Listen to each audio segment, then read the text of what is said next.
Assalamualaikum warahmatullahi wabarakatuh. Alhamdulillahi rabbil alamin wal 'aqibatu lil muttaqin wa la 'udwana illa 'alal zalimin. Asyhadu an la ilaha illallah wahdahu la syarika lah wa asyhadu anna Muhammadan 'abduhu wa rasuluh. Rabbi shrah li sadri wa yassir li amri wahlul 'uqdatam min lisani yafqahu qawli. Amma ba'd, fa ana akhukum Abu Yahya Afandi. Insyaallah sa'aqumu bi tarjamat muhadarat asy-syaikh allati sayulqiha fi hadhihi al-lailah. Dan Syekh yang akan menyampaikan pelajaran pada malam hari ini seperti yang kita ketahui adalah Fadilatul Syekh Abdul Aziz Ibn Salih Al-Kanhal hafizahullah taala, sebagai seorang dai di kota suci Madinah dan juga sebagai seorang imam di salah satu masjid, juga sebagai seorang khatib dan juga sebagai pengisi rubrik pertanyaan tentang keluarga di website Al-Alukah. Pelajaran yang akan kita bahas insya Allah pada malam hari ini ketika nanti Syekh datang berkaitan dengan fikih salat, ya. Pada pertemuan yang lalu telah dibahas tentang syarat sah salat, lalu masuk ke dalam rukun-rukun salat yang jumlahnya ada 14.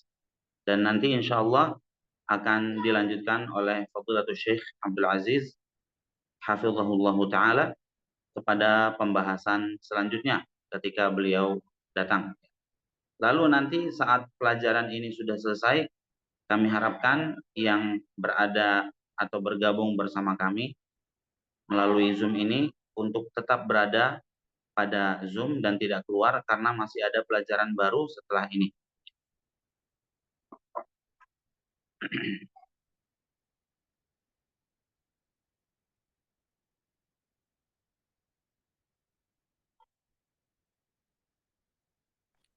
Assalamualaikum warahmatullahi wabarakatuh. Waalaikumsalam warahmatullahi wabarakatuh. أهلا بشيخنا حياكم الله. حياك الله حياك المستمعين. تفضلوا. نبدأ يا شيخ. أبدأ. تفضلوا شيخنا. نعم. تفضلوا. نقول نعم. بسم الله الرحمن الرحيم والحمد لله رب العالمين والصلاة والسلام على نبينا محمد وعلى آله وأصحابه أجمعين، وبعد. درسنا في هذه الليلة هو واجبات الصلاة. أولا، ما هي الواجبات؟ الواجبات في الصلاة هي أقوال وأفعال تجب في الصلاة ولكنها دون الأركان. وهذه الواجبات تسقط بالسهو، وإذا سهى عنها الإنسان تجبر بسجود السهو. أما العمد فلا تسقط به، بل تبطل الصلاة. إذا ترك المصلي شيئا منها عمدا بطلت الصلاة. هذه الواجبات. تنبيه آخر أيها الأخوة، هناك فرق بين الركن وبين الواجب وبين المسنون. فالركن هو أمر حتم في الصلاة، لا تتم الصلاة إلا به، ولا ليس له جبر بسجود السهو. إذا تركه الإنسان عمدا بطلت الصلاة وأثم، وإن تركه سهوا فعليه أن يأتي به ويسجد للسهو. أما الواجب فإنه يسقط بالسهو ويجبر بسجود السهو. المسنون لا يأثم ولكنه أفضل، والمسنون مستحب وفي زيادة خير وزيادة تكميل الصلاة. ولذلك المسنون هو ما يثاب فاعله ولا يعاقب تاركه، ولكن تاركه فرط عظيم. هذه هي الفروق. تفضل شيخنا حفظك. نعم. Ahsanallahu ilaikum Syekhana al-Karim. Pembahasan kita pada malam hari ini adalah tentang kewajiban salat, ya, atau wajibat as-salah. Dan wajibat as-salah ini merupakan jamak dari wajib, ya. Wajibat itu adalah jamak dari wajib. Dan wajibat di sini merupakan ucapan-ucapan dan juga perbuatan-perbuatan di dalam salat yang wajib hukumnya untuk dikerjakan oleh seorang yang melaksanakan salat, ya. Akan tetapi derajatnya tentunya di bawah daripada rukun. Harus dibedakan antara rukun dengan wajib dan sunnah, ya, atau yang masnun, yang mustahab. Yang rukun ini merupakan pokok sholat. Seandainya ditinggalkan maka sholat tidak sah. Adapun yang wajib itu adalah sesuatu yang harus dikerjakan di dalam sholat. Akan tetapi jika seandainya terlupakan, ya, atau terlalaikan dan terlewatkan, maka itu bisa diganti dengan sujud sahwi, begitu ya. Adapun rukun tidak bisa diganti dengan sujud sahwi. Rukun itu harus didatangkan, dikerjakan, ya. Kalau misalnya tertinggal maka dikerjakan terlebih dahulu di dalam sholat baru nanti sujud sahwi dan tidak bisa diganti dengan sujud sahwi. Ya. Adapun wajibatus shalah ini bisa diganti dengan sujud sahwi, artinya wajibat tadi kalau seandainya ada yang terlupakan atau terlewatkan maka wajibat tadi tidak dikerjakan, ya. Lalu kemudian diganti dengan sujud sahwi. Selebihnya ada juga yang disebut dengan masnun, ya. Masnun di sini berarti yang disunnahkan, yang mustahab, ya. Ini berarti sesuatu yang kalau dikerjakan seseorang akan mendapatkan pahala dan dia tidak akan diberikan sanksi jika meninggalkan sesuatu yang masnun atau yang disunnahkan di dalam sholat. Akan tetapi tentunya dia akan kehilangan kebaikan yang banyak, ya, ketika seseorang meninggalkan hal-hal yang sunnah di dalam sholatnya, walaupun itu merupakan sesuatu yang tidak wajib dia lakukan. Demikian yang disampaikan oleh Syekh mengenai tentang apa definisi daripada wajibat as-salah. Tafadhalu Syekhana, jazakumullahu khairan. آمين وإياك. قال المؤلف الشيخ عبد العزيز بن باز رحمه الله: قال الدرس الثامن: واجبات الصلاة، وهي 9. قال وهي 8. قال وهي 8: جميع التكبيرات غير تكبيرة الإحرام، وقول سمع الله لمن حمده للإمام والمنفرد، وقول ربنا ولك الحمد للكل أي الإمام والمنفرد، وقول سبحان ربي العظيم في الركوع، وقول سبحان ربي الأعلى في السجود، وقول رب اغفر لي بين السجدتين، والتشهد الأول والجلوس له. قول المؤلف رحمه الله: جميع التكبيرات غير تكبيرة الإحرام، يعني تكبيرات الانتقال من ركن إلى ركن، فهذه التكبيرات واجبة، فإن تركها سهوا فإنها تجبر بسجود السهو، وإن تركها عمدا بطلت الصلاة. وهذه معنى قولهم جميع التكبيرات غير تكبيرة الإحرام. نعم شيخنا تفضل حفظكم الله. Nah, Ahsanallahu ilaikum Syekhana al-Karim. Di sini Syekh Abdul Aziz bin Baz rahimahullah taala menyebutkan ada 8, ya. Ada 8 wajibat as-salat. Ya. Apa saja yang 8 perkara tersebut? Di sini disebutkan oleh Syekh Abdul Aziz bin Baz rahimahullah taala. Yang pertama adalah jami'ut takbirat ghair takbiratul ihram. Semua takbir yang ada pada salat kecuali takbiratul ihram. Jadi takbiratul ihram, takbir yang pertama kali diucapkan oleh seorang yang mau melaksanakan salat, itu merupakan bagian salat dan merupakan rukun, ya. Tapi takbir-takbir setelahnya yang merupakan takbir perpindahan dari satu gerakan kepada gerakan yang lain, itu disebut takbiratul intiqal, ya. Itu adalah wajibatus salat. Kategorinya adalah wajibat as-salah, bukan termasuk arkanus salat, ya. Kemudian yang kedua adalah ucapan sami'allahu liman hamidah untuk imam dan makmum. Lalu kemudian setelahnya Rabbana walakal hamdu untuk imam dan makmum. Sudah 3 tuh, ya. Yang keempat, ucapan subhana rabbiyal azim diucapkan saat sedang rukuk. Lalu kemudian subhana rabbiyal a'la, yang kelima ini, ya, diucapkan saat sedang sujud. Setelahnya rabbighfirli di dalam duduk di antara 2 sujud. Lalu kemudian at-tasyahudul awal, ya, bacaan tasyahud awal ini bacaannya ya. Kemudian al-julusu lahu, duduk untuk tasyahud awal ya. Jadi itu totalnya semua ada 8 perkara ya. Ada 8 perkara. Tapi kalau dirinci ya banyak. Misalnya takbiratul intiqal itu kan ada banyak ya. Beberapa kali kita mau sujud ada takbirnya, mau berdiri ada takbirnya dan seterusnya. Tapi yang penting semuanya ada 8 ya. 8 hal yang termasuk ke dalam wajibatus shalah. Di sini disebutkan yang pertama tadi adalah takbirat ghair takbiratul ihram, itu semua takbiratul intiqal, takbir perpindahan dari satu gerakan kepada gerakan yang lainnya.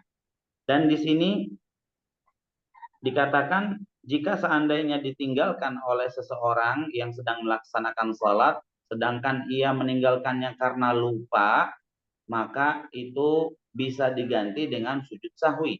Akan tetapi kalau ditinggalkannya karena sengaja, sholatnya batal, gitu ya. Sholatnya batal dan tidak sah. Jadi itu untuk yang pertama mengenai semua takbir yang ada di dalam sholat kecuali takbiratul ihram. Naam Syekhana barakallahu fiik. وقد دل على وجوب هذه التكبيرات أدلة، منها قول النبي صلى الله عليه وسلم في الحديث الذي رواه الإمام أحمد والنسائي والترمذي قال: رأيت رسول الله صلى الله، يقول الصحابي عبد الله بن مسعود رضي الله عنه قال: رأيت رسول الله صلى الله عليه وسلم يكبر في كل خفض ورفع وقيام وقعود، رواه أحمد والنسائي والترمذي وصححه.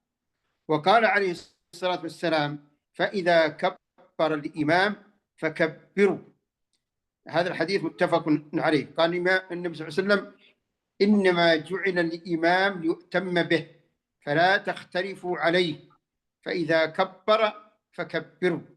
هنا الفاء تعني الترتيب والتعقيب، أي أن تكبير المأموم يكون بعد انتهاء الإمام من التكبير، فإذا قال الإمام الله أكبر وانتهى حرف الراء، هنا أنت أيها المأموم تقول الله أكبر، فلا توافق الإمام ولا تسابقه، لأن الموافقة مكروهة عند جمع من العلماء، والمسابقة محرمة بالإجماع. مسابقة الإمام محرمة بالإجماع. وقد حذر النبي صلى الله عليه وسلم تحذيرا شديدا من مسابقة الإمام، فقد روى الإمام البخاري في صحيحه أن النبي صلى الله عليه وسلم قال: أما يخشى أحدكم أو ألا يخشى أحدكم إذا رفع رأسه قبل الإمام أن يجعل الله رأسه رأس حمار، أو يجعل الله صورته صورة حمار. وفي رواية لمسلم: ما يأمن الذي يرفع رأسه في صلاته قبل الإمام أن يحول الله صورته في صورة حمار. فهذا نهي شديد، نهي شديد يبين أن هذا الأمر محرم، فلذلك ينبغي للمأموم أن يقتدي بإمامه فلا يوافقه ولا يسابقه. تفضل شيخنا حفظه. وكذلك ينبغي للأئمة أن ينتبهوا لتكبيرهم، فإن التكبير يكون مع الحركة، ما يكون قبل الحركة ولا بعد الحركة. بعض الأئمة هداهم الله يقول وهو واقف الله أكبر ثم ينحني، هذا خطأ. وبعضهم ينحني الركوع انحناء كاملا، فإذا انحنى انحناء كاملا قال الله أكبر. فالسنة يكون التكبير مع الحركة، ولذلك فوائد وحكم، وهي حتى أن المأموم لا يسابق إمامه، والمسبوق أيضا، المسبوق لا يظن أنه أدرك الركعة وهو لم يدركها، عندما يقول الإمام سمع الله لمن حمده وقد رفع رأسه تماما، فإن المسبوق الذي لا يظهر الإمام يظن أنه قد أدرك الركعة وهو في الحقيقة لم يدركها، فينبغي أن التنبه لذلك. تفضل شيخنا حفظكم الله. Nah, ahsanallahu ilaikum Syekhana. Di sini disebutkan oleh Syekh berkaitan dengan takbiratul intiqal ya. Jadi takbiratul intiqal merupakan kewajiban yang harus dilakukan oleh orang yang sedang mengerjakan sholat, dan ada banyak dalil yang menunjukkan tentang kewajiban takbir perpindahan itu. Ya, disebutkan oleh Abdullah bin Mas'ud radhiyallahu anhu, ya, dalam hadis riwayat An-Nasai, Ahmad dan lainnya, bahwa beliau melihat Rasulullah Shallallahu Alaihi Wasallam yukabbir, mengucapkan takbir pada setiap fi kulli khafdin wa raf'in wa qiyamin wa ruku', pada setiap menunduk, ya, atau turun, setiap bangkit, setiap berdiri, dan setiap ruku'. Beliau selalu mengucapkan takbir, ya.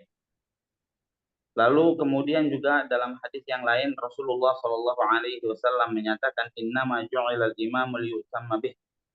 Imam itu dijadikan ada karena dia itu untuk dipanuti dan untuk diikuti oleh para makmum. Ya.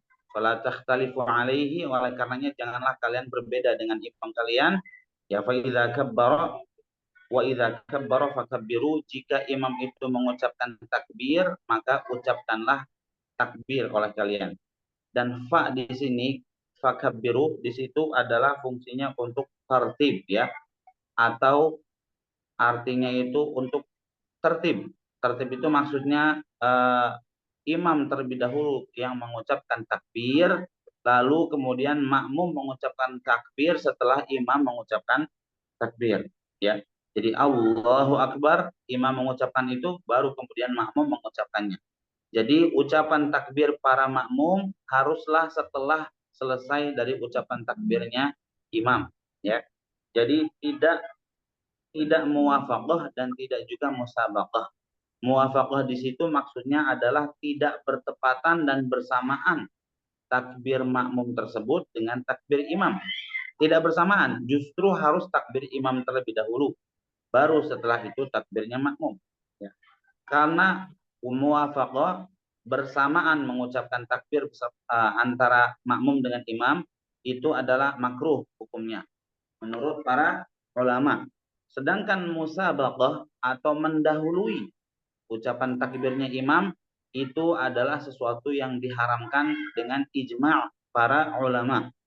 Para ulama telah berijma' dan berkonsensus, ya, bersepakat semua bahwa mendahului ucapan takbirnya imam itu adalah haram.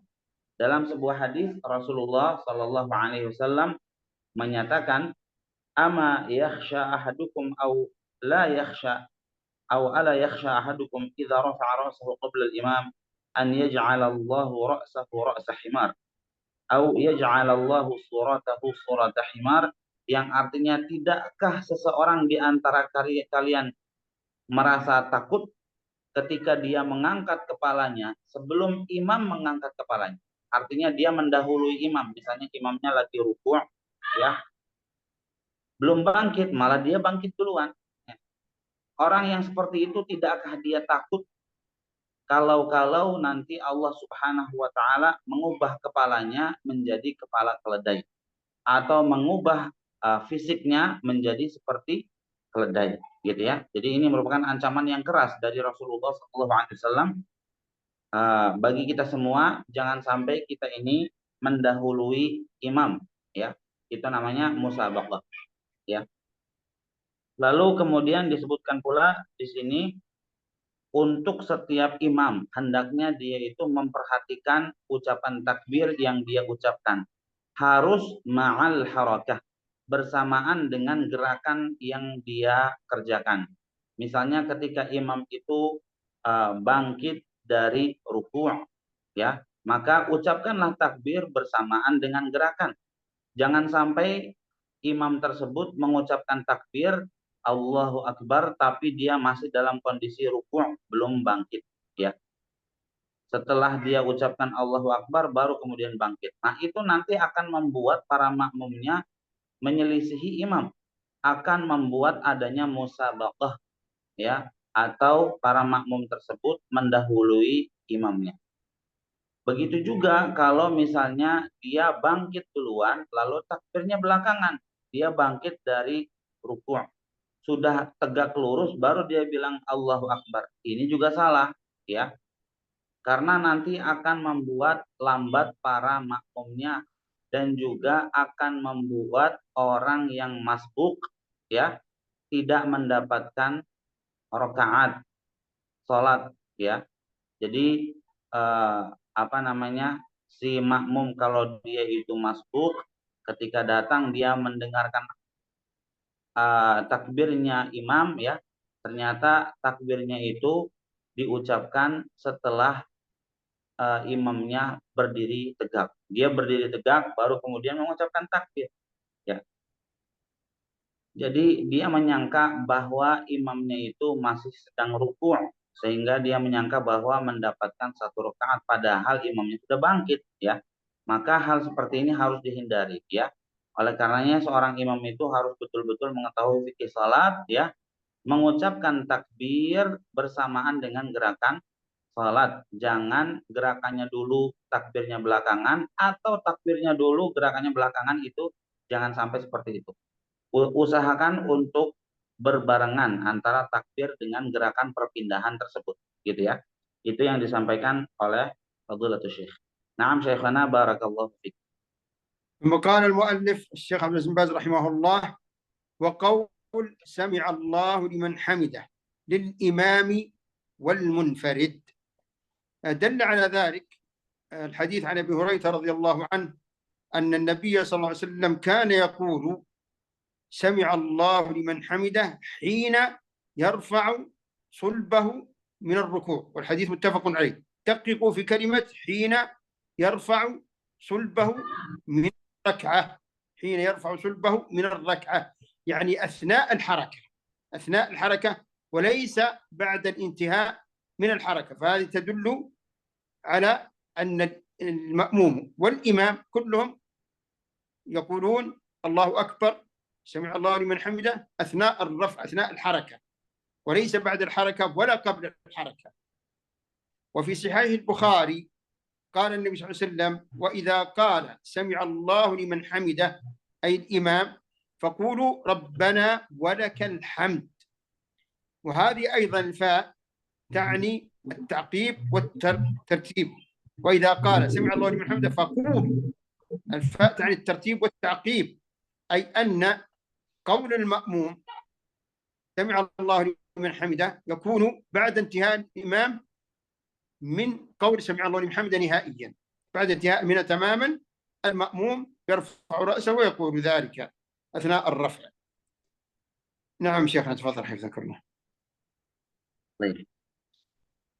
Kemudian wajibat selanjutnya setelah takbiratul intiqal di situ ada juga ucapan sami'allahu liman hamidah, ya.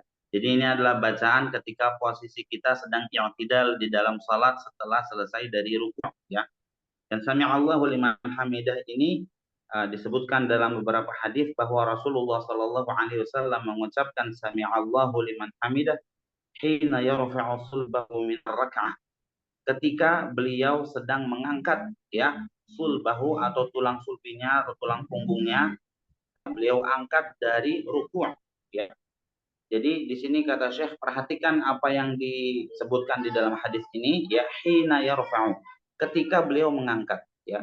Jadi itu diucapkannya ketika sedang bergerak dalam proses pemindahan, ya, dari rukuk menuju ke yang tidal itu, ya. Jadi ketika proses pemindahan gerakan itu, nah di sini sang imam atau Rasulullah Shallallahu Alaihi Wasallam mengucapkan sami'allahu liman hamidah, ya. Jadi bersamaan dengan gerakan perpindahan tadi. Jadi tidak ditunggu terlebih dahulu. Jadi ketika bergerak, ketika bangkit dari rukuk tersebut, berdiri dulu sampai tegak baru dia mengucapkan sami'allahu liman hamidah, ya. Tidak seperti itu, akan tetapi yang dia ucapkan adalah sami'allahu liman hamidah bersamaan dengan bangkitnya beliau dari rukuk. Mungkin tadi saya sebutkan takbir, ya, itu salah berarti, ya. Ya, tadi terjemahan yang pertama bukan takbir tapi sami'allahu liman hamidah, ya. Jadi sami'allahu liman hamidahnya ini bersamaan dengan gerakan perpindahannya, ya. Begitu juga dengan takbir perpindahan pada gerakan-gerakan lainnya, dari sujud ke duduk, dari duduk ke sujud lagi dan seterusnya, itu juga berbarengan dengan gerakan perpindahannya. Jangan sampai takbirnya dulu baru kemudian gerakannya, atau gerakannya dulu baru kemudian takbirnya, jangan sampai seperti itu ya. Lalu kemudian dalam hadis yang lain dikatakan juga, jika kalian mendengar imam membaca sami Allahu liman hamidah faqulu, maka ucapkanlah oleh kalian Rabbana walakal hamdu, ya. Ucapkanlah oleh kalian Rabbana walakal hamdu, ya. Jadi ada fa di sini, fa-nya ini juga fungsinya untuk ta'qib dan tertib. Ya, ta'qib itu artinya dilakukan setelah menyebut apa namanya, fungsi akibat ya, fungsi akibat ya. Jadi dikarenakan imam mengucapkan sami Allahu liman hamidah, maka ucapkanlah oleh kalian Rabbana walakal hamdu, ya. Dan juga menyebutkan tertib. Jadi urutannya imam dulu yang bangkit dan imam dulu yang baca sami Allahu liman hamidah. Setelah selesai barulah kita membaca Rabbana walakal hamdu, jangan berbarengan dengan imam, ya. Jangan berbarengan dengan imam. Kita biarkan terlebih dahulu imam menyelesaikan gerakannya, barulah kemudian kita mengerjakan apa yang dikerjakan oleh imam dan membaca Rabbana walakal hamdu saat sedang i'tidal. Dan di sini yang membaca tentunya dua-duanya, baik imam ataupun makmum, semuanya membaca sami Allahu liman hamidah Rabbana walakal hamdu. Naam Syekhana barakallahu fiik. ثم قال الشيخ رحمه الله: وقول ربنا ولك الحمد للكل، أي للإمام والمنفرد. ودل على هذا حديث أبي هريرة رضي الله عنه المتفق عليه، قال أن رسول الله صلى الله عليه وسلم قال: إذا قال الإمام سمع الله لمن حمده فقولوا اللهم ربنا ولك الحمد، فإن من وافق قوله قول الملائكة غفر له ما تقدم من ذنبه. وهذا يدل على فضيلة عظيمة لقول ربنا ولك الحمد، فينبغي المؤمن أن يحرص على الحديث. مرة ثانية قال النبي صلى الله عليه وسلم: إذا قال الإمام سمع الله لمن حمده فقولوا اللهم ربنا ولك الحمد، فإن من وافق قوله قول الملائكة غفر له ما تقدم من ذنبه. وهذا يدل على فضيلة عظيمة للتحميد، كما أنه له فضيلة عظيمة للتأمين أيضا. هنا ما هي صيغة التحميد؟ وردت بعدة صيغ كلها من السنة، والسنة إذا وردت في عدة طرق أو عدة أقوال، الأفضل للمصلي أن يأتي بهذا مرة وبهذا مرة، حتى لا يكون شيئا من السنة متروكا مهملا. وردت بعدة صيغ، منها ربنا لك الحمد بدون واو، ربنا لك الحمد، هذه الصيغة. الصيغة الثانية ربنا ولك الحمد، هذه الصيغة التي ذكرها الشيخ. الصيغة الثالثة ربنا لك الحمد، اللهم ربنا لك الحمد.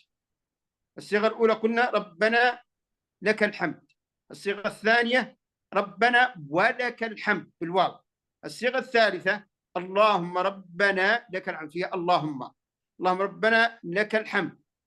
الصيغة الأخرى الرابعة اللهم ربنا ولك الحمد فيها واو، اللهم ربنا ولك الحمد. فكل هذه من السنن، كلها من السنة، فالأفضل للمصلي أن يأتي بهذا مرة وبهذا مرة. يعني لو فرضنا الصلاة رباعية، تأتي بهذا مرة عندما ترفع من الركوع سمع الله لمن حمده ربنا ولك الحمد، في الركعة الثانية ممكن تقول سمع الله لمن حمده اللهم ربنا ولك الحمد، وهكذا تنوع بينها.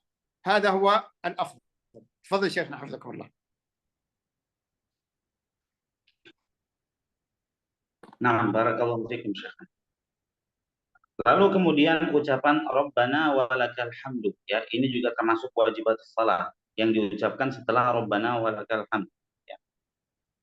Setelah sami Allahu liman hamidah, ya.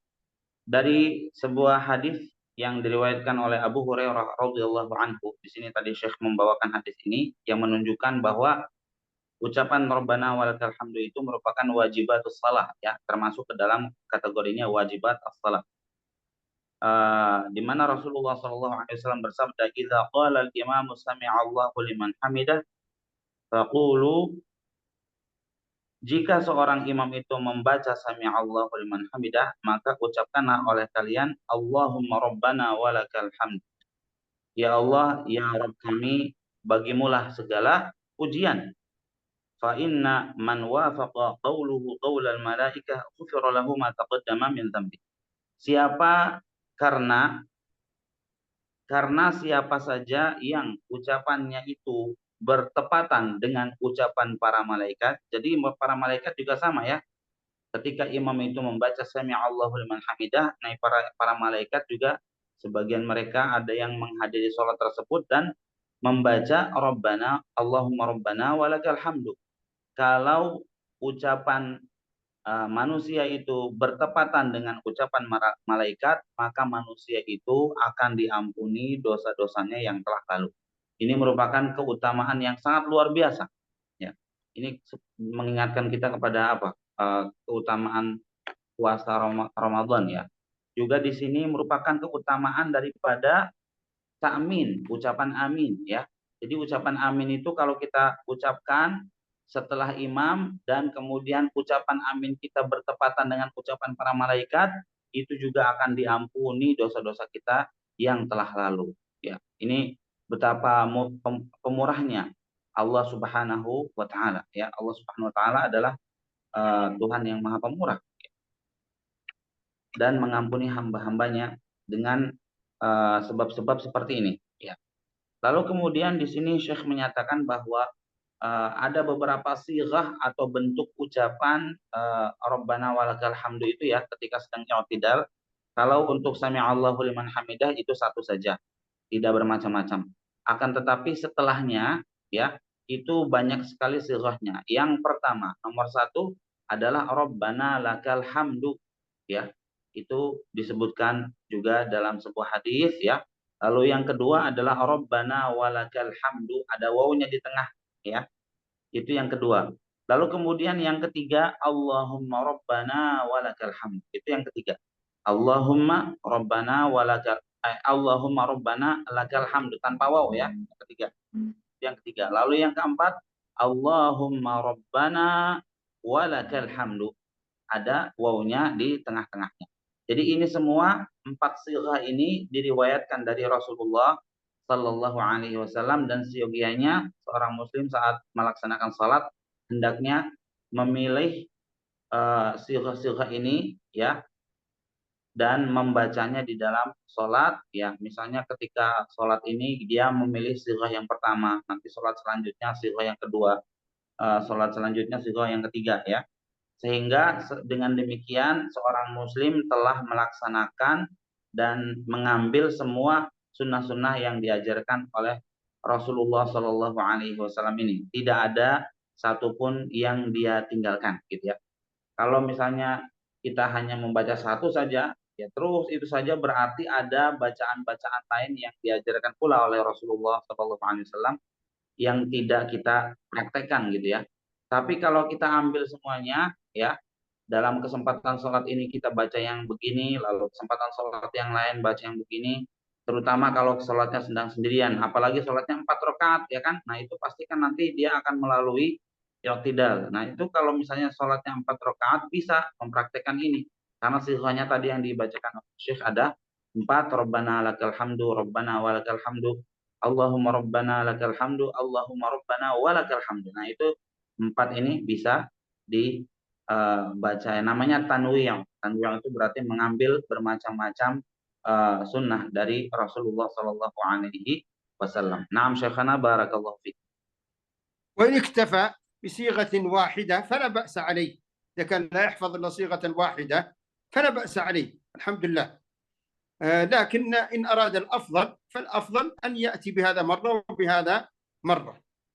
ثم قال المؤلف رحمه الله: وقول سبحان ربي العظيم في الركوع. الركوع تعظيم لله سبحانه وتعالى، أنت حنيت ظهرك تعظيما لله سبحانه وتعالى، ففي هذا الوضع العظيم ناسب أن تنزه الله، تقدس الله، تعظم الله. سبحان ربي العظيم. التسبيح ما هو؟ تنزيه الله عن النقائص، تعظيم الله سبحانه. سبحان ربي العظيم. فهو مناسب جدا للركوع. ولذلك النبي صلى الله عليه وسلم قال في الحديث، قال: أما الركوع فعظموا فيه الرب، وأما السجود فأكثروا فيه من الدعاء، فإنه كمن أي حري أن يستجاب لكم. فتقول سبحان ربي العظيم، وإن بقي وقت لم يرفع الإمام ممكن تقول سبحانك اللهم بحمدك، اللهم اغفر لي، وغيرها من الأذكار الأخرى الباقي. المهم أن على المؤمن أن يستحضر هذا. عن حذيفة رضي الله عنه قال: صليت مع النبي صلى الله عليه وسلم فكان يقول في ركوعه: سبحان ربي العظيم. رواه الخمسة. وقد ثبت عن 7 من أصحاب النبي صلى الله عليه وسلم رضي الله عنهم أنه كان يقول في ركوعه: سبحان ربي العظيم 3 مرات. هذا أدنى الكمال، ويجزئ واحدة. يجزئ أن تقول سبحان ربي العظيم واحدة. إن أردت الكمال فتقول سبحان ربي العظيم، وإن بقي وقت لم يرفع الإمام تزيد أيضا، فلا بأس بذلك. تفضل. المهم يا أخواني أنه حالة الركوع وحالة التسبيح في الركوع والتسبيح في السجود ينبغي أن نستحضر عظمة الله، عظمة من ركعنا له، من خضعت رقابنا له، من حنينا ظهورنا له، من وضعنا جباهنا في الأرض له سبحانه وتعالى. علينا نستحضر هذه العظمة حتى نتلذذ بهذا الركوع وبالسجود وبالأذكار التي فيهما. نعم.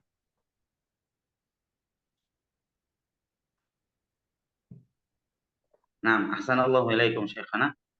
Lalu setelah itu adalah ucapan subhana rabbiyal azim, yang artinya maha suci Rabbku yang maha agung, ya. Maha suci Tuhanku, Rabbku yang maha agung. Itu kita ucapkan di dalam rukuk, dan merupakan kewajiban salat atau wajibatus salat yang minimal sekali diucapkan 1 kali, ya. Sebelum masuk ke sini tadi pembahasannya tentang sami Allahu liman hamidah rabbana walakal hamdu, itu kalau seandainya tidak menghafalkan 4 sirah itu, ya jika mencukupkan diri dengan 1 sirah itu tidak apa-apa, akan tetapi yang terbaik atau yang afdal adalah dia memacam-macamkan, ya. Jadi mungkin kali ini pakai yang sirah yang pertama, nanti sholat selanjutnya pakai sirah yang kedua, dan seterusnya. Itu untuk tadi, ya, untuk sami Allahu liman hamidah rabbana walakal hamdu tadi. Masuk lagi ke pembahasan yang tadi Syekh sampaikan berkenaan dengan subhana rabbiyal azim, ya, yang kita baca saat kita sedang rukuk. Dan ketika kita sedang rukuk, ingatlah bahwa rukuk kita itu adalah rukuk kepada Allah Subhanahu wa taala. Jadi ini adalah bentuk pengagungan kita bagi Allah Subhanahu wa taala. Dan subhana rabbiyal azim itu merupakan tasbih, dan tasbih itu maknanya adalah tanzihullahi tabaraka wa ta'ala 'anil naqais, ya. Mensucikan Allah Subhanahu wa taala dari berbagai macam aib, kekurangan, ya, karena Allah Subhanahu wa taala Maha sempurna. Oleh karenanya dalam sebuah hadis Rasulullah sallallahu alaihi wasallam menyatakan, ammar ruku' fa'azzimu fihi rabb. Adapun posisi rukuk, maka kalian harus mengagungkan Rabb di dalam rukuk tersebut. Wa ammas sujud, adapun sujud, maka perbanyaklah doa di dalam sujud tersebut, ya, karena ketika kalian memperbanyak doa di dalam sujud itu adalah kondisi di mana seorang hamba akan dikabulkan doa-doanya oleh Allah Subhanahu wa taala, ya. Kemudian juga untuk bacaannya tadi itu kan minimal sekali, ya, untuk Subhana rabbiyal azim, ya, ketika sedang rukuk, dan bisa juga dibaca berkali-kali, ya, sampai 3 kali, ya, atau bahkan lebih daripada itu adalah sunnah, ya. Yang wajibnya adalah 1 kali. Dan bisa membaca sighah yang tadi, juga bisa membaca sighah yang lainnya, misalnya subhanakallahumma wa bihamdik Allahumma ighfirli, ya. Lalu kemudian ada Ubay ibnu Ka'ab radhiyallahu anhu, yang dia itu pernah sholat bersama Rasulullah Shallallahu Alaihi Wasallam.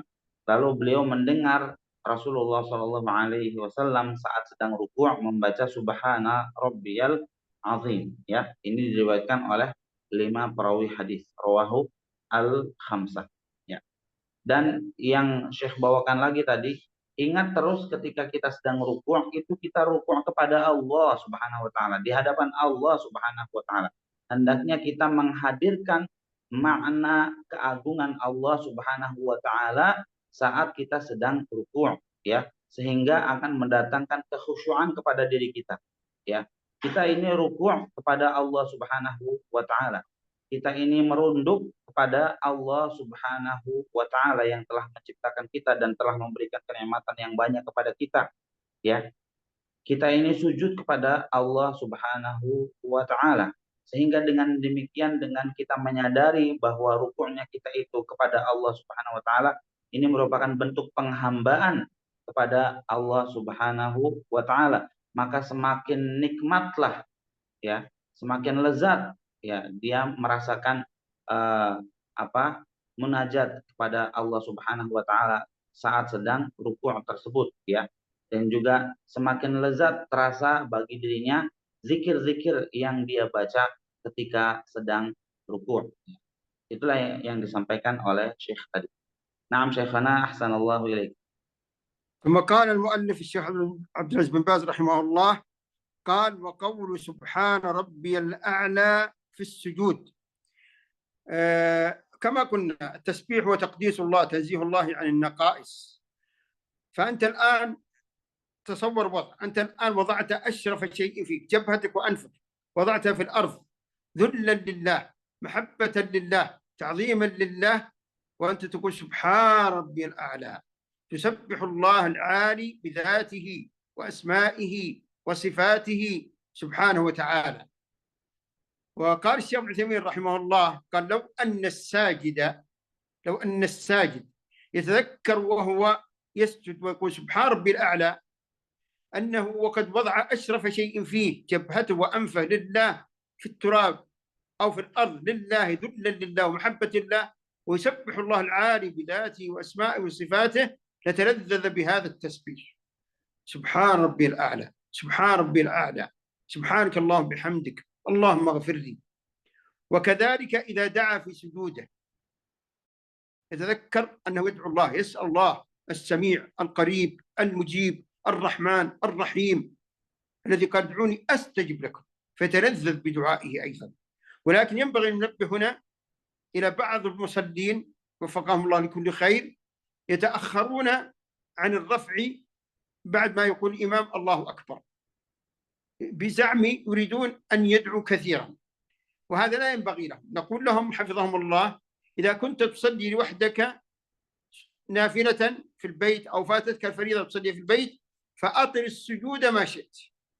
أما إذا كنت مع الإمام فتقيد بكلام النبي صلى الله عليه وسلم، فإذا كبر فكبروا، كن بعد الإمام مباشرة، لا تتأخر عنه ولا تتقدم عليه. وينبغي للأئمة أيضا ألا يثقلوا على الناس بإطالة السجود، ولا يقصروا السجود قصورا شديدا يجعل الناس لا يأتون بالسنة. ينبغي أن يكونوا وسطا الأئمة حتى لا يحوجون بعض المأمومين إلى أن يطيلوا السجود، حتى فيكون سجوده وسطا. نعم.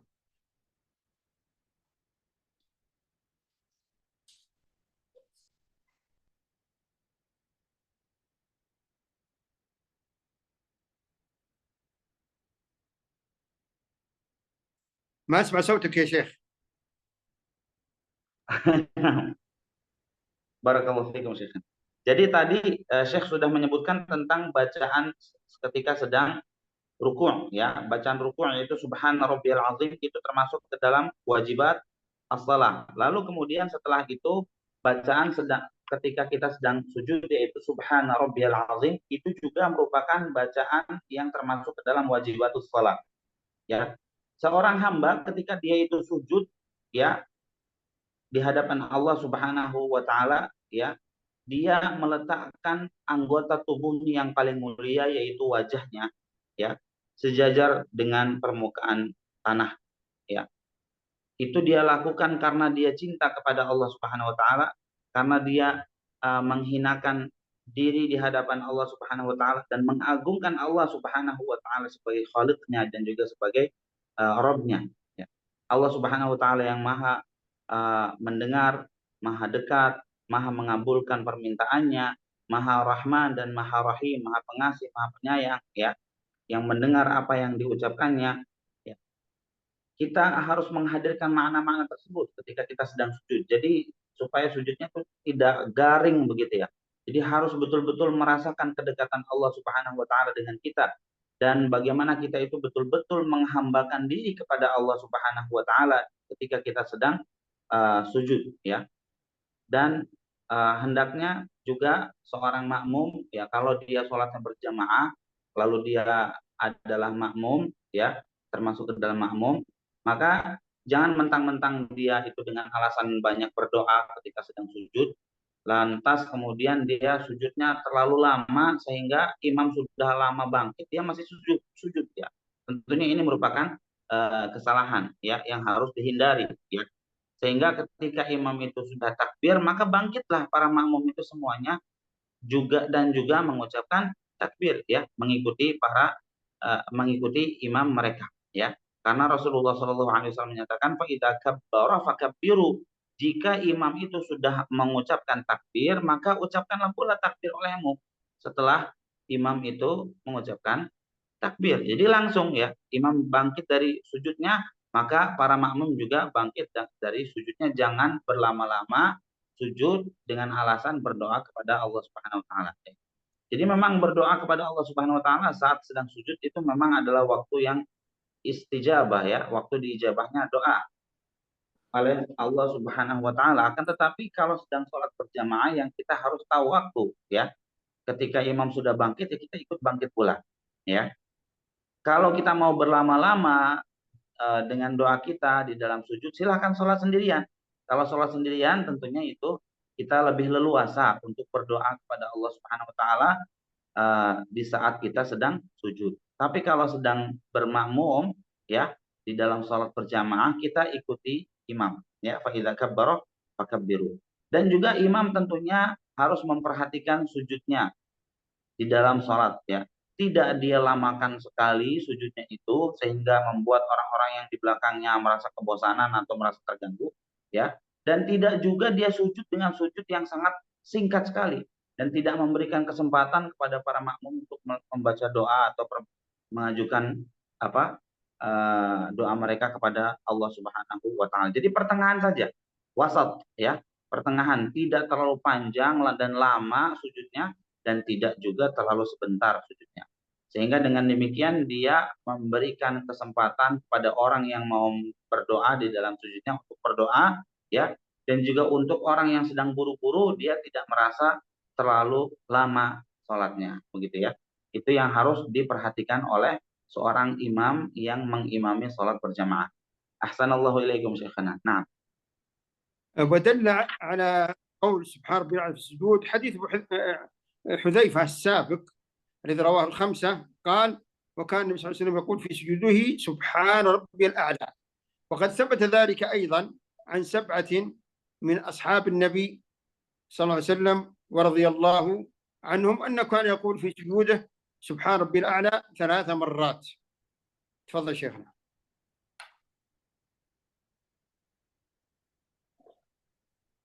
Ya, jadi tadi Syekh sudah membawakan sebuah hadis yang diriwayatkan oleh Al-Khamsah berkenaan dengan bahwa Ubay bin Ka'ab itu melihat Rasulullah, aku pernah sholat bersama dengan Rasulullah SAW, lalu ketika beliau sedang rukuk, beliau membaca Subhana Rabbiyal Azim, ya.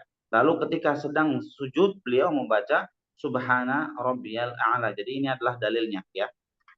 Lalu kemudian juga ucapan Subhana Rabbiyal A'la ini disunahkan untuk dibaca 3 kali karena seperti itulah diriwayatkan dari 7 orang sahabat. ما في صوت يا شيخ. ما في صوت. لا اسمع صوتك يا شيخ ولا حركة أيضا.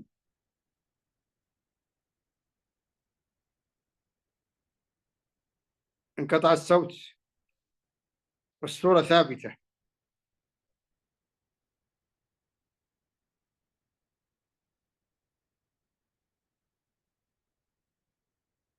انقطع الصوت يا شيخنا.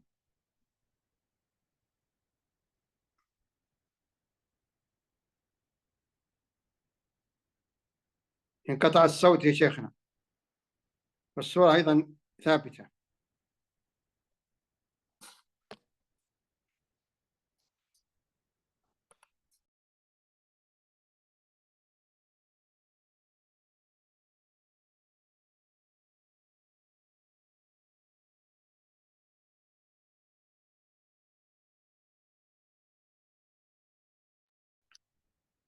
السلام عليكم.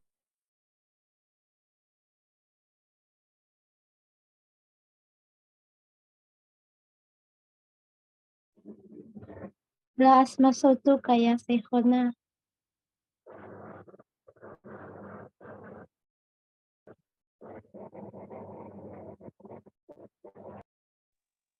الصوت منقطع.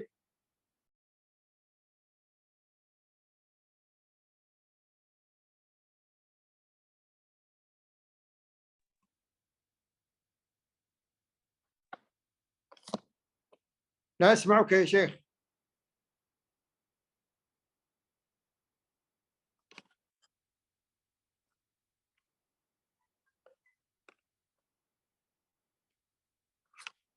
لا أسمعك يا شيخنا. يا شيخ بارك الله فيك، قبل أن نبدأ الدرس عندي سؤال يا شيخ. نعم. كما ذكر في الحديث يا شيخ: أما يخشى أحدكم إذا رفع رأسه قبل الإمام أي يجعل الله صورته صورة حمار. نعم. هل وجدت قصة أن الله سبحانه وتعالى بدل رأس عبده حمارا يا شيخ؟ لا، هو المقصود الله يحفظك هو التحذير وبيان خطورة الأمر، بيان خطورة الأمر، لأنه قال أما يخشى أحدكم أو ألا يخشى أحدكم إذا رفع رأسه قبل الإمام أن يجعل الله رأسه رأس حمار، أو يجعل الله صورته صورة حمار. وفي رواية المسلم: ما يأمن الذي يرفع رأسه في صلاته قبل الإمام أن يحول الله صورته في صورة حمار. فهذا تهديد ووعيد شديد جدا، وبيان أن هذا الأمر منكر، وأنه يبطل الصلاة، تعمده يبطل الصلاة. نعم. والمسألة تحتاج إلى بحث أكثر، لعلي أتيكم في الدرس القادم إن شاء الله. أين شيخنا؟ لا أسمعه ولا أرى صورته.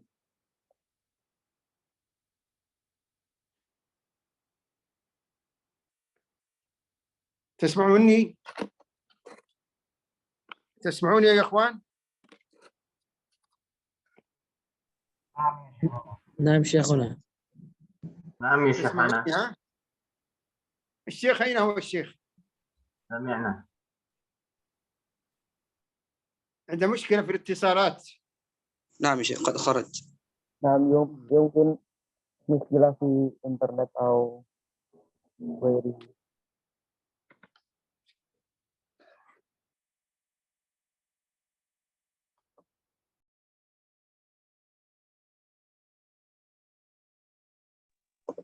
ما في الصوت.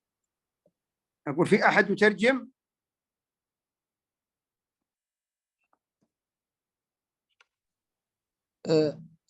لا بأس دون ترجمة شيخنا، إن شاء الله نحن فهمنا كلامك يا شيخنا. طيب، هل في أحد يستطيع أن يترجم الآن أم نتوقف؟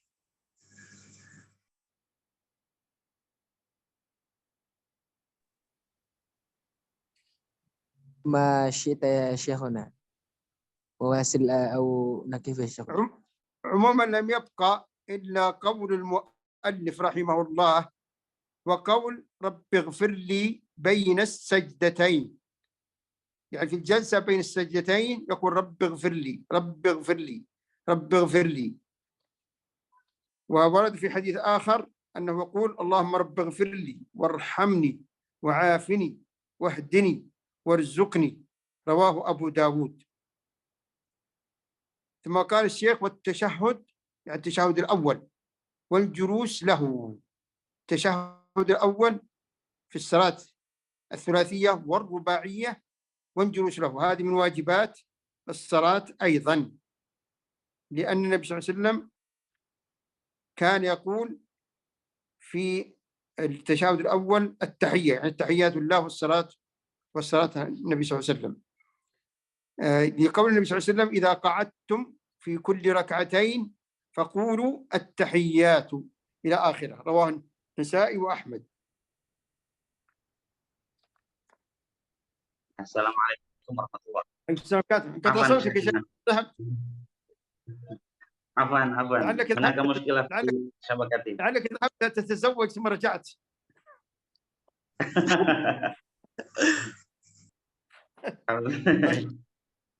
عفوا شيخنا، هناك مشكلة في الشبكة. نعم. نعم توقعنا ذاك. طيب ما أدري أنت تعرف أين وقفت حتى تكمل؟ أين قطع الصوت؟ نعم. عند أي كلام؟ أنا عندما قلت إنه يعني هناك 7 من الصحابة الكرام رضي الله عنهم يقولون سبحان ربي لا الأعلى 3 مرات. 3 مرات في سجودهم. انتهيت من هذا. نعم. طيب إذا ننتقل إلى الأمر الثاني. قال الشيخ نعم. رحمه الله وقول رب اغفر لي بين السجدتين. هذه ثبتت في حديث حذيفة أيضا رضي الله عنه أن النبي صلى الله عليه وسلم كان يقول بين السجدتين رب اغفر لي، رواه النسائي وابن ماجه. وممكن إذا تأخر الإمام أن تقول أذكار أخرى مثل اللهم رب اغفر لي وارحمني وعافني واهدني وارزقني، رواه أبو داود أيضا. فممكن تقول هذا وتقول هذا، ويجزئ من ذلك أن تقول رب اغفر لي مرة واحدة، تجزئ المرة الواحدة. نعم يا شيخ تفضل. Ya, jadi di sini Syekh menyampaikan bahwa doa Rabbi Firli yang kita baca saat sedang duduk di antara 2 sujud itu juga termasuk ke dalam wajibatus shalah, ya. Itu adalah minimal sekali Rabbi Firli, ya. Juga bisa kita membaca sighah yang lainnya Rabbi Firli warhamni, ya. Wa'afini warzuqni wahdini, ini juga bisa kita baca karena itu semuanya diriwayatkan dari Rasulullah Shallallahu alaihi wasallam, ya.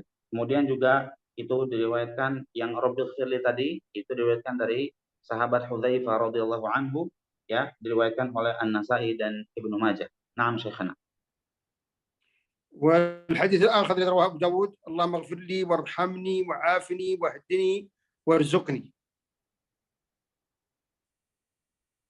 Yang lainnya diriwayatkan juga oleh Abu Dawud, ya, di mana lafalnya adalah Allahumma ighfirli warhamni wa'afini wahdini warzuqni, yang artinya adalah ya Allah, ampunilah aku, sayangilah aku, rahmatilah aku, sehatkanlah aku, berikanlah hidayah kepadaku, dan berikanlah rezeki kepadaku. Ini juga bisa kita baca, ya. Jadi namanya min babit tanwi', kita bisa membaca yang pertama tadi, bisa juga membaca yang ini yang diriwayatkan oleh Abu Dawud di dalam sunannya. Naam Syekhana. ثم قال مؤلف رحمه الله والتشهد. التشهد مقصود بالتشهد الأول، التشهد الأول في الصلاة الثلاثية والرباعية، لحديث كان النبي صلى الله عليه وسلم يقرأ في كل ركعتين التحية، رواه مسلم، يعني في جلسة التشهد الأول، في جلسة التشهد الأول. وقوله عليه الصلاة والسلام إذا قعدتم في كل ركعتين فقولوا التحيات لله إلى آخره، رواه النسائي وأحمد. نعم شيخنا تفضل حفظكم الله. Kemudian setelah itu Syekh menyebutkan juga termasuk ke dalam wajibatus shalah adalah bacaan tasyahud. Bacaan tasyahud ini bukan tasyahud akhir, ya. Kalau tasyahud akhir itu adalah rukun. Akan tetapi di sini adalah tasyahud awal, ya. Tasyahud awal merupakan wajibat, ya.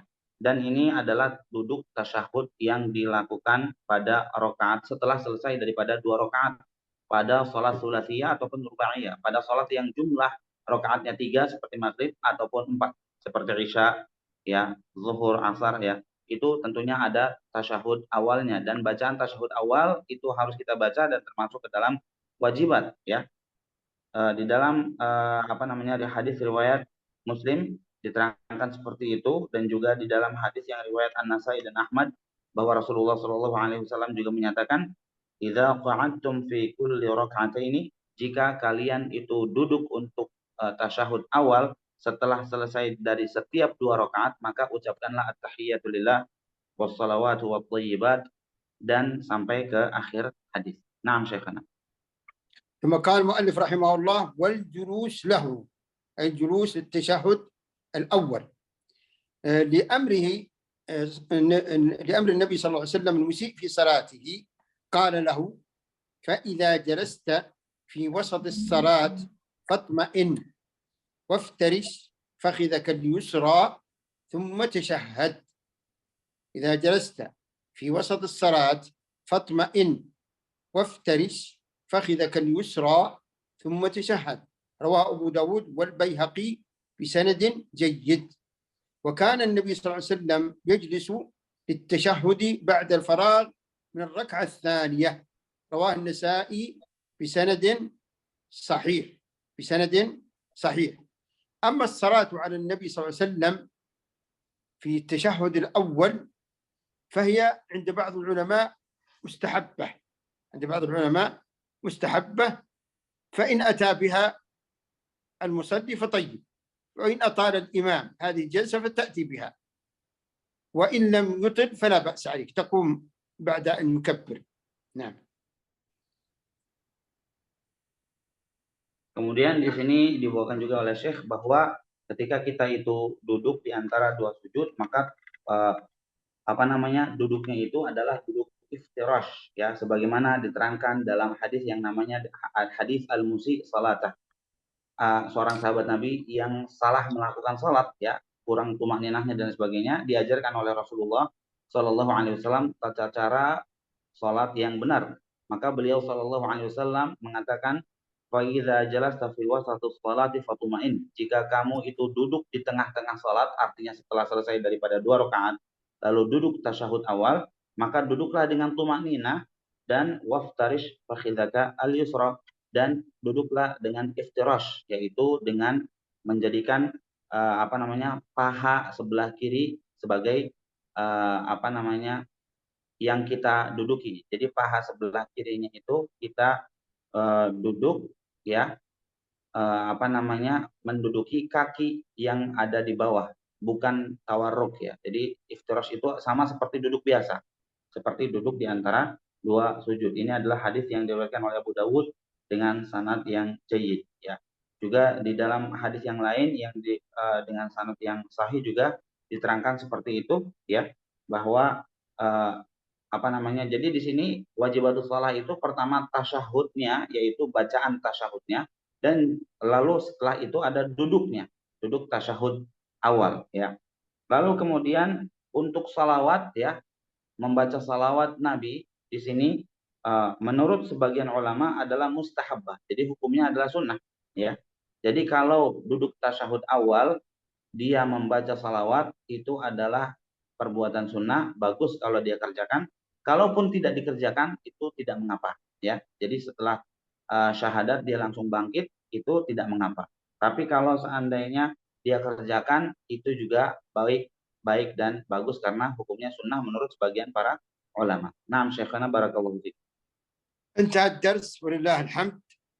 فإن كان في سؤال أو نختم بالدعاء.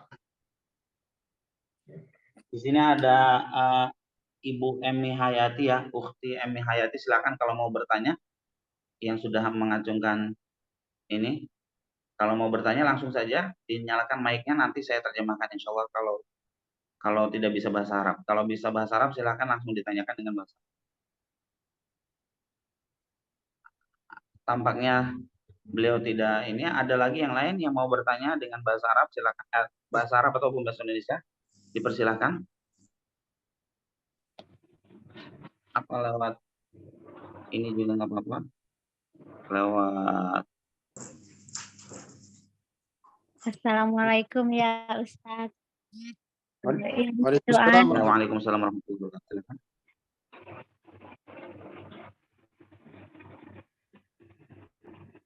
Silakan pertanyaannya. Kalau Kaifa tusolli bihararatun wa taqwa. Ya. Kaifa tusolli الصوت غير bihararatun مسموع. takunu qadiran ala tujahil ibkar allati tatra'u haulal alam.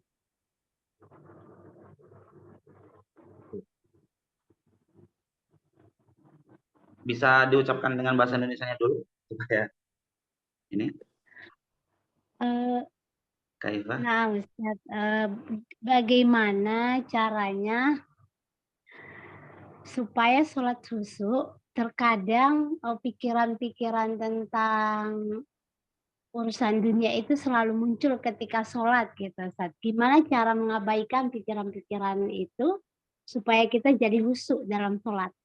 Nah, Oh ya, bingung. Jadi dengan bahasa Arabnya bingung ya. Ya, mafhum insyaallah. Hadhil ukht tas'alukum fadilat الشيخ عن ya kaifa hiya tastati' an takhsha' fi salatiha li'annaha kullama tusalli ta'ti wasawis asy-syaitan wa kadzalika tatadzakkar kulla syai' fi salatiha.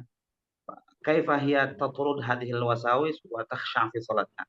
Hadha huwa su'aluha. Na'am. أولا شيء جزاه الله خير على السؤال، فهو سؤال عظيم جدا ومهم جدا جدا، وكل الناس بحاجة إلى هذا الأمر، وكثير من الناس يشتكون من هذا الأمر. أحد الصحابة اشتكى إلى النبي صلى الله عليه وسلم من شيء حال بينه وبين صلاته، فقال النبي صلى الله عليه وسلم: ذاك شيطان يقال له خنزب، فإذا وجدته فادفن على يسارك وتعوذ بالله منه، أو كما ورد. فيقول الصحابي: فعلت ذلك فأذهبه الله عني. هذا حد، تدفن على يسارك، تلتفت التفاتا بسيطة على يسارك، وتدفن على يسارك تفلة بسيطة إذا كنت تصلي وحدك ما بجوارك أحد. ثم من الحلول المهمة جدا تقوية الإيمان بملازمة قراءة القرآن وحسن التهيؤ للصلاة بحسن الوضوء وأداء السنن قبلها، السنن القبلية، وهذا علاج. العلاج الآخر مهم جدا جدا، الدعاء.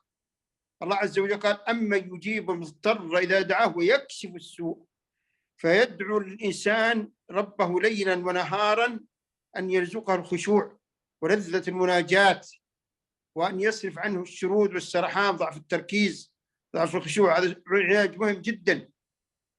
فمن العلاجات أيضا أن تعرف معاني هذه الكلمات التي تقولها في الصلاة، معاني ما تقرأه من القرآن في الصلاة، معاني التسبيحات، معاني التكبيرات، التهليلات، معاني هذه الحركات.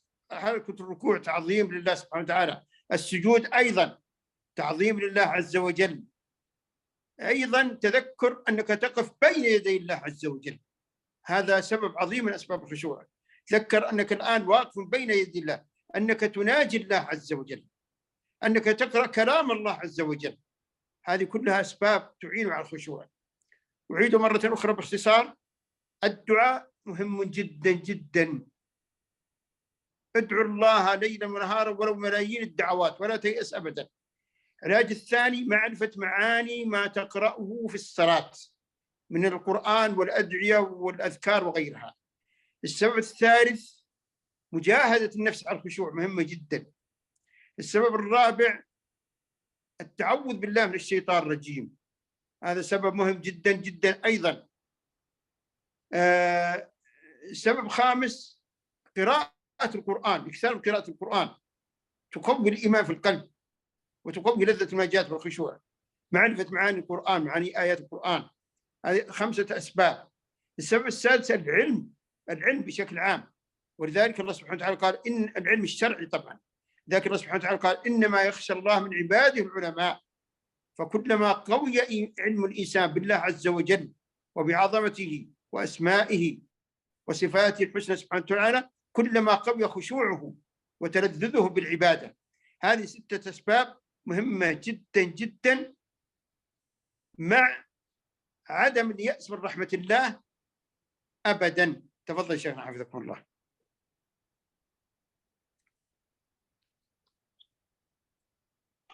نعم بارك الله فيكم شيخنا.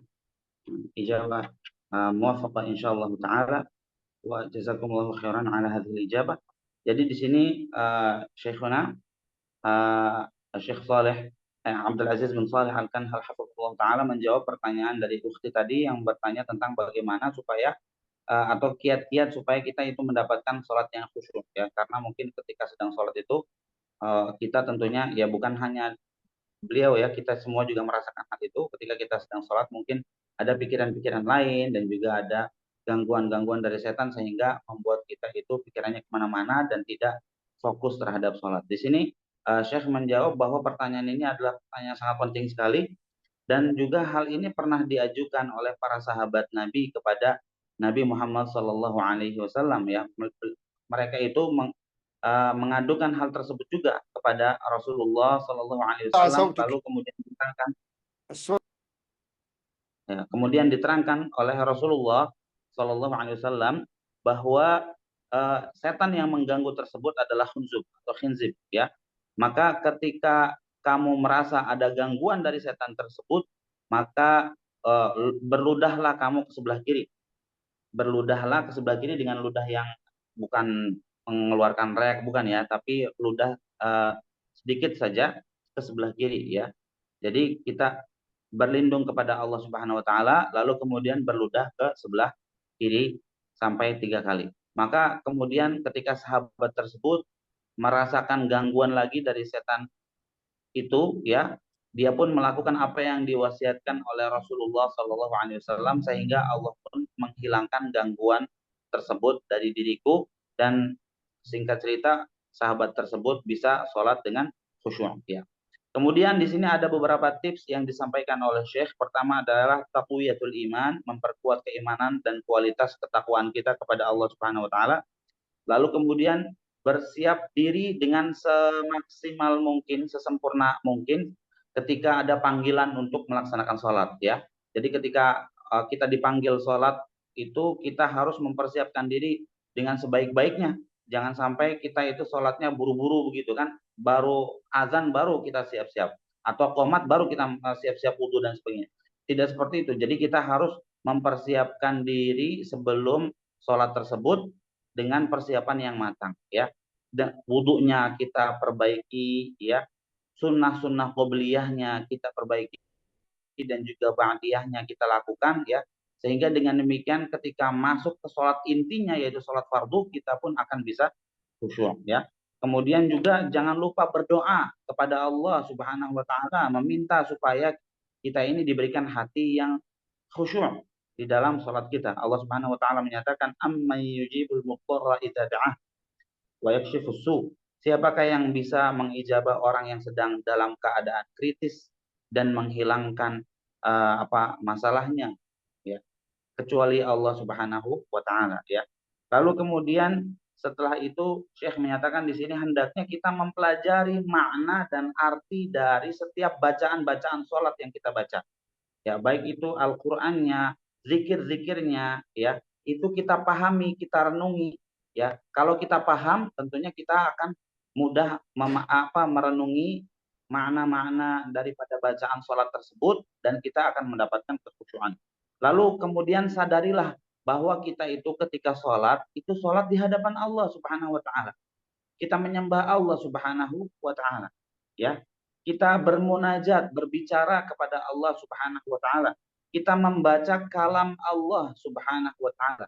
Kita membaca kalimat-kalimat Allah Subhanahu wa taala, surat Al-Fatihah, surat-surat yang lainnya. Itu adalah kalam Allah ya. Dengan menyadari bahwa kita itu di hadapan Allah Subhanahu wa taala, bermunajat kepada Allah, membaca kalamnya, maka dengan kesadaran tersebut akan muncullah kekhusyuan di dalam hati kita. Lalu mujahadatun nafs ya, melakukan jihad, artinya perlu latihan ya, sekali, 2 kali dan seterusnya. Kita latih diri kita ini supaya terbiasa fokus dan supaya terbiasa khusyuk di dalam sholat kita. Lalu kemudian al-isti'adzatu billahi minasyaitan ya, memohon perlindungan kepada Allah Subhanahu wa taala dari setan ya. Lalu kemudian qiraatul Quran, maksudnya memperbanyak bacaan Al-Quran di luar sholat ya. Kita banyak baca Al-Quran, dengan demikian maka Allah Subhanahu wa taala pun akan memberikan kekhusyuan di dalam sholat kita. Lalu kemudian menuntut ilmu secara umum, yang penting ilmu syar'i. Karena dengan menuntut ilmu itu kita nanti insya Allah dikategorikan sebagai para ulama, orang-orang yang memiliki ilmu, dan Allah Subhanahu wa taala menyatakan innama yakhsyallaha min ibadihil ulama, ya. Yang takut kepada Allah itu hanya orang yang punya ilmu, ilmu tentang asma-asma Allah, ilmu tentang keagungan Allah, ilmu tentang sifat-sifat Allah Subhanahu wa taala, ya. Semakin orang menyadari, semakin orang mengetahui siapa Allah Subhanahu wa taala yang dia sembah, maka semakin besar pula rasa takut dirinya kepada Allah Subhanahu wa taala, sehingga ketika sholat pun dia akan khusyuk, ya. Innama yakhsyallaha min ibadihi al-ulama'u. Lalu kemudian tidak berputus asa dari rahmat Allah Subhanahu wa taala. Barangkali ketika sholat lagi kita diganggu lagi oleh setan, kita bermujahadah lagi, ya. Kita doa lagi, kita minta lagi, ya, kepada Allah Subhanahu wa taala agar diberikan kekhusyuan. Muncul lagi seperti itu, terus kita berdoa dan juga berupaya untuk menghilangkan gangguan-gangguan tersebut. Jangan sampai kita berputus asa dari rahmat Allah Subhanahu wa taala. هناك سؤال آخر فضيلة الشيخ. السؤال قبل هنا السؤال السائل يقول أقول قبل السؤال يا شيخنا الله نعم. يحفظك، هنا إضافة بسيطة. أحيانا الشرود وعدم التركيز بسبب الذنوب والمعاصي، وذكر الله سبحانه وتعالى قال كلا بل ران على قلوبهم ما كانوا يكسبون، فلتكثر من الاستغفار. الاستغفار يمحو الله به الذنوب، فإذا محيت الذنوب أشرق القلب، وكذلك كثرة ذكر الله عز وجل. الله سبحانه وتعالى قال ألا بذكر الله تطمئن القلوب، فالقلب الغافل عن ذكر الله والمملوء بالمعاصي لا يخشع في الصلاة. أيضا لا بأس بأن ترفع صوتها، خاصة أن امرأة ستصلي وليس عندها أحد، فترفع صوتها ببعض بالتلاوة وبغيرها وبعض الأذكار بقدر ما تسمع نفسها ولا تزعج أحدا. فإن رفع الصوت حتى في الصلاة السرية الأصل فيها أنها سرية، ولكن رفع الصوت عندما يفقد الإنسان الخشوع رفعا معقولا بحيث لا يشوش على أحد لا بأس به لتحصيل الخشوع. نعم. Ya, kemudian di sini tambahan dari Syekh untuk pertanyaan dari ukhti tadi, ya, bahwa terkadang kita itu tidak merasakan kekhusyuan di dalam sholat ataupun tidak ya merasakan kelezatan dalam ibadah, itu terkadang juga disebabkan karena dosa-dosa dan maksiat yang kita lakukan, ya. Oleh karenanya Allah Subhanahu wa taala menyatakan, ya, dalam surat Al-Mutaffifin, kalla bal rana ala qulubihim ma kanu yaksibun, ya.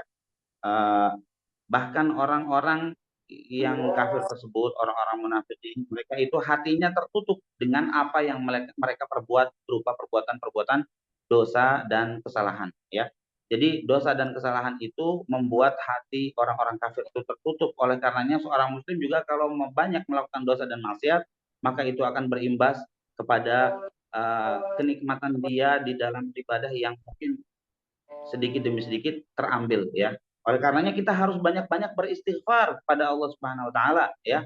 Memohon ampun agar dosa-dosa tersebut dihapus oleh Allah Subhanahu wa taala dan diberikan kembali rasa kekhusyuan di dalam salat kita, ya.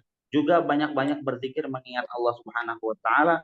Allah berfirman, ala bidzikrillahi tatma'innul qulub. Ingatlah dengan berzikir mengingat Allah, hati-hati menjadi tenang dan tentram, ya. Juga bisa ketika kita itu sedang sholat, kita angkat suara kita, ya. Terutama kalau kita di sini sedang sholat sendirian, kita angkat suara kita, ya, apa namanya, sekedar memperdengarkan diri kita, ya. Jangan sampai kita itu bacanya terlalu pelan dan tidak terdengar bahkan oleh diri kita sendiri, ya. Kita boleh mengangkat suara kita dengan yang ma'qul, ya. Qadar ma'qul itu boleh, ya. Yang penting tidak mengganggu orang lain, ya. Walaupun itu sholatnya adalah sholat sirriyah, itu boleh kita angkat sedikit suara kita supaya terdengar oleh diri kita sendiri. Sehingga dengan demikian ketika suara kita itu terdengar oleh diri kita sendiri, maka itu akan mendatangkan khusyuan di dalam sholat. Naam, Syekhana barakallahu fiik. Hal nati ila as-su'al al-akhir. إن كان قصيرا بسرعة لأن أذن الآن عندنا الصلاة، أذن الصلاة عندنا، كان قصيرا بسرعة. نعم. أنا شيخ هذا الله. يسأل عن تفضل. هل بطل صلاة المرء إن كان المصلي يخالف عن الترتيب بين سجدين؟ مثلا يا شيخ قال المصلي بين سجدين رب ارحمني واغفر لي وعافني وارزقني. يعني هو يخالف الحديث كما ذكرنا يا شيخ. ها هو سؤال يا شيخ، بارك الله فيك. ما المقصود؟ هو يقول إذا دعا في إذا دعا في جلسته التي بين السجدتين إذا لم يرتب ترتيبا، يعني بحيث يقول مثلا اللهم اغفر لي وارحمني، لكنه يقول مثلا اللهم ارحمني واغفر لي، يعني لا بأس، بغير لا بأس، الترتيب الوارد في الحديث. لا بأس أن تقيد بالنص النبوي فهو أفضل، وإن لم يتقيد به خاصة النساء عنها أو كان لا يحفظه جيدا فلا بأس عليه إن شاء الله. واستودعكم الله، وأسأل الله جميع التوفيق والسداد، وأن يحفظكم أينما كنتم، وأن يوفقكم لأداء الحج المبرور والسعي المشكور وزيارة المسجد النبوي، وأن يبلغنا جميعا شهر رمضان، ويوفقنا صيام وقيام وقيامة قدر إيمان احتسابا، ويجمعنا في جنات الفردوس الأعلى، والله أعلم. صلى الله على نبينا محمد، والسلام عليكم ورحمة الله وبركاته. جزاكم الله خير. وعليكم السلام ورحمة الله. بارك الله فيكم شيخ. نعم، وجزاكم الله أكمل خيرا. يا شيخ. نعم. حفظكم الله. طيب. جزاكم الله. Nah, jadi sini tadi ada akhuna yang bertanya tentang doa yang dibaca saat sedang duduk di antara dua sujud, ya. Itu beliau bertanya apakah boleh membacanya itu urutannya tidak seperti yang disebutkan di dalam hadis. Maka di sini Syekh menjawab bahwa tidak apa-apa kalau seandainya urutannya itu dia baca tidak seperti urutan yang ada di dalam hadis, ya. Misalnya warzuqni wahdini atau wahdini warzuqni kayak gitu. Nah, kalau memang dia belum hafal lafalnya seperti yang disebutkan di dalam hadis, atau kalau dia sudah hafal akan tetapi lupa gitu ya, yaitu tidak dipermasalahkan kata Syekh tadi. Yang jelas kita berusaha semampu mungkin untuk menyesuaikan lafal doa-doa kita dan bacaan salat kita sesuai dengan apa yang diriwayatkan dari Rasulullah SAW, dan juga berkaitan dengan doa di antara dua sujud itu, ya, duduk di antara dua sujud, al-julus bainas sajdatain, itu memang banyak sekali hadis-hadisnya, bisa kita baca hadis-hadisnya, dan juga urutannya mungkin sedikit berbeda antara satu riwayat dengan riwayat yang lainnya, ya, ada Abu Dawud, An-Nasa'i dan sebagainya gitu ya. Kalau kita himpun itu bisa juga lakukan tanwi' ya, seperti yang tadi disampaikan oleh Syekh ya, bahwa ketika sami'allahu liman hamidah rabbana wa lakal hamdu itu kan ada 4 sighah ya. Kita bisa memilih salah satunya dan mengaplikasikannya di dalam sholat kita. Begitu juga dengan duduk di antara dua sujud itu ada Rabbighfirli, ada Allahummaghfirli warhamni wajuburni, dan seterusnya ya, macam-macam, dan urutannya juga ada yang berbeda-beda antara satu hadis dengan yang lainnya. Ada riwayat Abu Dawud, An-Nasa'i, Ibnu Majah, Al-Bukhari, Muslim dan seterusnya. Itu bisa kita lihat di dalam hadisnya bagaimana urutannya. Kita ambil yang kira-kira paling mudah untuk kita, lalu kita terapkan di dalam salat kita. Jadi itu yang bagian akhir mungkin itu tambahan dari saya, tapi yang jelas yang disampaikan oleh Syekh tadi tidak mengapa kalau memang dia itu lupa urutannya, sudah hafal tapi lupa urutannya, atau memang dia belum hafal dengan sempurna urutan daripada doa tersebut ya. Jadi jazakumullahu khairan. Tadi Syekh juga menutup daras beliau atau mahadharah beliau dengan berdoa kepada Allah Subhanahu wa taala untuk kita semua agar kita ini diberkahi dan agar kita ini diberikan kesempatan oleh Allah Subhanahu wa taala untuk mengunjungi kota Makkah dan Madinah dalam rangka melaksanakan ibadah haji dan umrah ya, dan juga untuk melaksanakan sholat di dalam dua masjid suci tersebut ya. Kita ucapkan amin, dan semoga Allah Subhanahu wa taala mengabulkan apa yang disebutkan oleh Syekh tadi di akhir daripada muhadharahnya. Baik ayuhal ikhwah wal akhwat yang hadir pada kesempatan malam hari ini, mungkin pertanyaan yang lainnya belum sempat saya baca karena di Madinah tadi sudah azan maghrib ya, dan Syekh bersegera untuk datang ke masjid, jadi mohon maaf tidak sempat dibaca semuanya untuk pertanyaan-pertanyaannya. Jadi insya Allah nanti pada pertemuan yang akan datang silahkan ditulis pertanyaannya di dalam chat atau diucapkan langsung ya. Untuk ikhwah sekalian, mohon tidak keluar dari Zoom ini karena nanti masih ada pelajaran yang lain yang berkaitan dengan Bulughul Maram yang disampaikan oleh Syekh yang lainnya. Barakallahu fikum wa jazakumullahu khairan. Subhanakallahumma wa bihamdik asyhadu an la ilaha illa anta astaghfiruka wa atubu ilaik. Wassalamualaikum warahmatullahi wabarakatuh. Terima kasih banyak. Waalaikumsalam warahmatullahi wabarakatuh.